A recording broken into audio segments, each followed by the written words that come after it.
Hey guys, and welcome to a brand new video here on FPL Now, your #1 source for tips, tricks, and everything you need to know for Fantasy Premier League football. Today, we're going to be going over some knee-jerk reactions for Game Week 12. So, if you're excited for the video, as always, make sure to drop a like down below. Let's try and hit 30 likes. Leave a comment. How is your Game Week 11 going so far? Let me know who you're thinking of bringing in for Game Week 12. Subscribe if you're brand new. With all of that out of the way, let's get into the video. So, starting things off, this is my Game Week 11 team so far. Coming in with 19 points, started off really well and then just went downhill as the games went on. So Jimenez got me 2 points. Of course, could have had a penalty, but it did get VAR'd, and then they didn't have the penalty, which Jimenez would have took, hopefully would have converted. That might have given him 9 points. Havertz did score, which was great. Finally got a goal for me. Should have done it in the Norwich game when I captained him, but I'll take the 8 points. He also missed a sitter from like 4 yards out, which somehow went over the crossbar, which again, I don't know how he managed that. But a decent return from Havertz, was happy for that. Don't know how James got max bonus because he conceded a goal and got a yellow card. I know he put a lot of crosses in, but he got 3 bonus somehow. Havertz only got 1. Really annoying. And Mbumo got 2. He scored. That got VAR'd and decided to get chalked off as well. So annoying. Livramento got 6, which was really nice. The game week started really well. On Friday, I was like, oh my god, I might actually have a decent game week because my team was looking really good. I was like, Rudiger's definitely going to get a clean sheet. Hopefully Havertz scores. Jimenez should score. And Mbumo should score against Norwich. None of that happened because Burnley scored against Chelsea. Burnley, by the way, scored against Chelsea, which made it 1-1. So I'd lost my Rudiger clean sheet. Also missed 2 headers from corners as well. I think they had like 15 corners in that game and they missed every single goal. I think Thiago Silva hit the post as well. But yeah, Rudiger's headers, oh man, it just one of those went in. It would have saved my game week. And then Sanchez. What is he playing at? Getting a red card. I got -1 on Sanchez. He's out until like the 27th of November.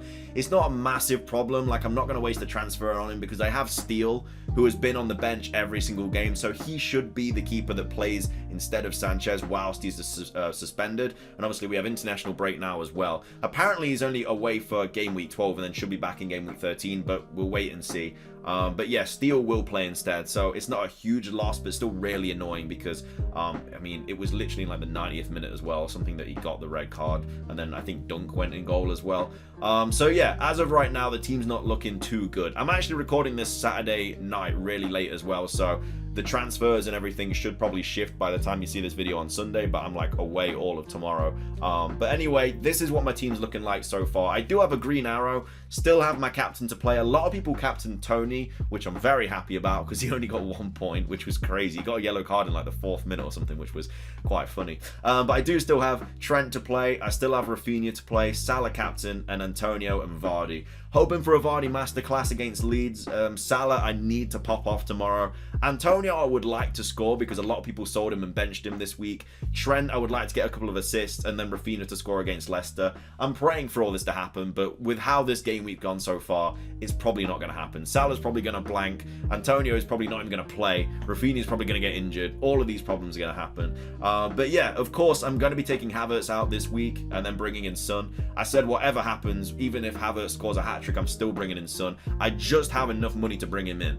So I need to bring in Son like now. So I'm going to wait for him to play tomorrow. And then as soon as that game's over, I'm going to bring him in because I know his price is going to rise over the international break. And I have no money left in the bank to bring him in. I just have enough right now to go from Havertz to Son. So I need to do it early, which I never like doing, especially at the start of international break because there's so many injuries. So I know I'll probably have to take a hit somewhere else. But I will not be able to bring Son in if I don't do it at the start of the game week. But anyway, that was my Game Week 11 team. Really not happy with it, but I'm hoping tomorrow, well today, they can pop off a little bit more. Let's go over some of the knee-jerk reactions though. The top 5 most transferred in at the moment and the top 5 most transferred out. James is still the #1 transferred in player. Honestly, he had a really good game, and the yellow card wasn't even fair for him. Like, I'm not even a James owner, and I would like him to have got a red card. But yeah, it wasn't even a yellow card. He literally got like, I think something happened with a player and then he kind of just tapped him on the back of the head as in like, you know, all right, whatever. And then the other guy like got really offended and then literally like hit James in the head. So he should have got the yellow, which he did. But then James also got the yellow as well. So it didn't really make any sense. But he's got Leicester away next, then United, then Watford, then West Ham, then Leeds, Everton, Wolves. Like, James is still a really good pick to bring in. He seems to be nailed now as well. And like I say, he got 3 bonus today because he put in so many crosses. And yeah, he definitely should have got like more assists. Like I say, Thiago Silva hit the post off James' assist. Yeah, a lot more should have happened. He could have scored as well a couple of times. Gallagher, another player that a lot of people are bringing in. I mean, he's 5.7 and he's still getting points. Like, he got 11 this week as well. He's just popping off. Like, bro, when I was literally looking at who to bring in, whether it was going to be Mbeumo, Smith Rowe, or Gallagher, I was like, I'll go with Mbeumo because he's got Norwich and it's the safest pick.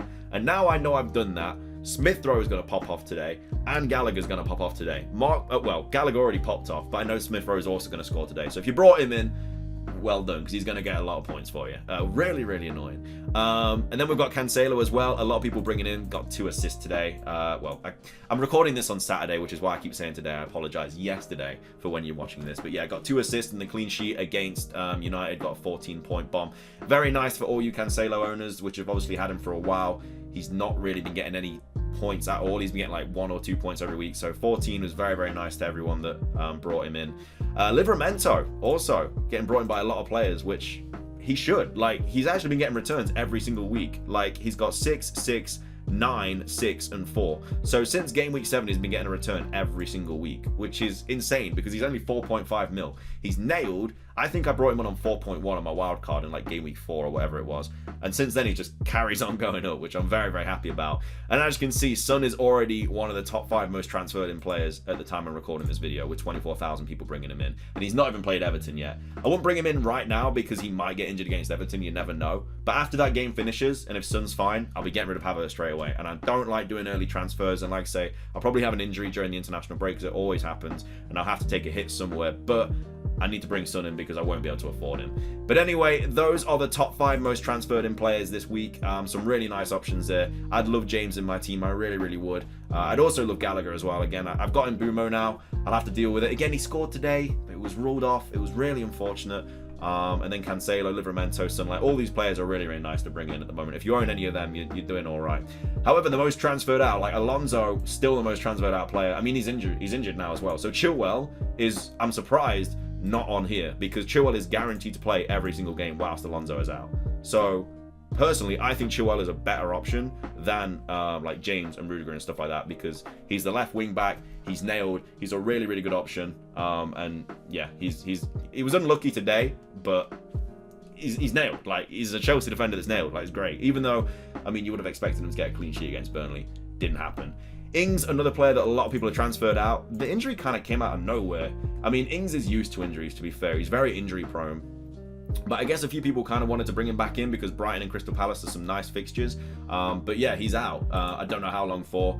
A lot of these players are just out because of injuries, to be fair. Like Firmino, another player that's out. It could be up to a month. Like, the international break is nice if you have an injured player, because you've got 2 weeks then for them to kind of recover and stuff.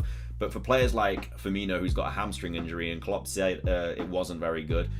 So yeah, Jota is now nailed, which again, I'm surprised that Jota isn't one of the most transferred in. If he pops off today against West Ham, then he'll probably be one of the most transferred in. But at the moment, yeah, Jota is a really good option to have. And they've not got the worst fixtures, like Arsenal at home. Then they've got Southampton, Everton, Wolves, Villa, Newcastle, Tottenham, Leeds, and Leicester. Like, a decent fixture run for Liverpool, to be fair. So you'll probably have Jota nailed for like West Ham, Arsenal, Southampton, and maybe Everton. But again, we don't know how long Firmino's going to be out for. It's a hamstring injury. Some of them can be really bad, some of them can be okay, but Klopp has come out and said that it's not a very good injury at all. And then Sanchez, already one of the most transferred out players. See, when I did my wild card, I was kind of a little bit smart about it, and I brought in Steele and Sanchez just in case anything like this ever happens.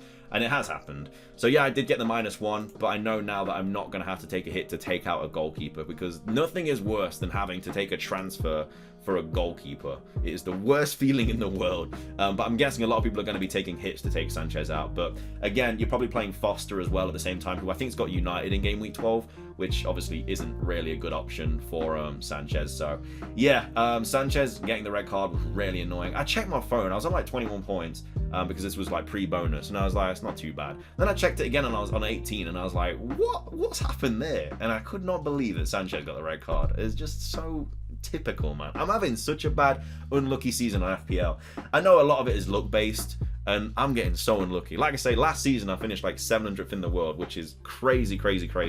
And then this season it's just all going wrong, but everything went right for me last season, so it is unfortunate. But yeah, Sanchez getting the -1. I'll just have to play Steele. They've still got good fixtures. Like, it's still got Villa, then Leeds, West Ham, then Southampton, then Tottenham, Wolves. Like, they're still okay fixtures, and he's out till the 27th of November. So yeah, he actually does just miss, because of the international break, he does just miss the Villa game, and then he's back for Leeds. So he's only out for 1 game.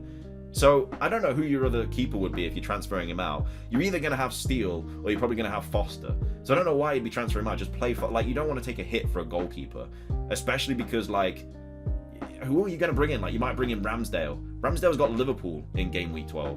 So that's not a good switching, you know what I mean? Like, Ray is out as well, injured. So who else are you bringing in? So you're probably taking a hit somewhere else to bring in a better keeper, like, I don't know, Mendy or someone, or maybe Sarr for Wolves. But all these fixtures aren't that good, so I don't really understand why people are taking Sanchez out. Like, yeah, his price is probably going to drop, which is annoying, but I was never going to, like, Sanchez is just a season-long hold anyway.